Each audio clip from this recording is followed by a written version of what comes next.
Mwana weko mude Timmy piwa ointrefa Adamu Saka spindiri warrior Andifenda kafuira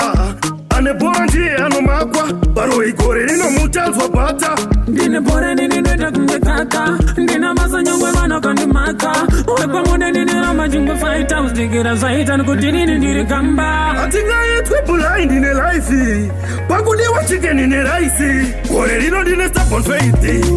Kore rino dine stubborn faith Mwari pati dipa healthy Andinga tate kuita wealthy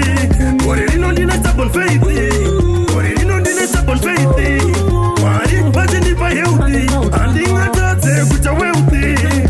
Mwana weko mude Regana mokandi suke Ndiri kufambira mu overdrive Na mwari ndo wina pasi na paisi Shiru wakasama kukubuka Pana chinobuda iwewe urumbeu unomera Shiru wakubuka Pana chinobuda iwewe urumbeu unomera Hansi sharema Inini ndijifema Ipapo aiwa manyeba Dema tano puma Isoso ninga puma Na mwari ndo kunda Kore rino dine stubborn faith Kore rino dine stubborn faith Mwari pati dipa healthy Andinga tate kuita wealthy Kore rino dine stubborn faith Kore rino dine stubborn faith Mwari pati dipa healthy Andinga tate kuita wealthy Saka spindiri warrior Andifenda kafuira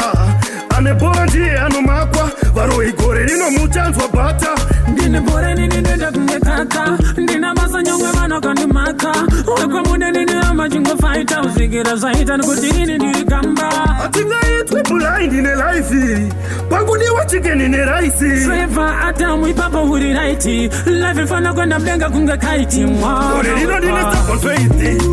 Kore rino dine stubborn faith Mwari pati dipa healthy Andinga tate kuita wealthy Kore rino dine stubborn faith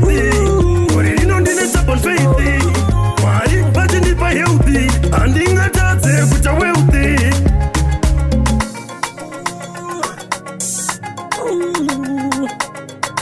Nanipa utano Ndika ufumi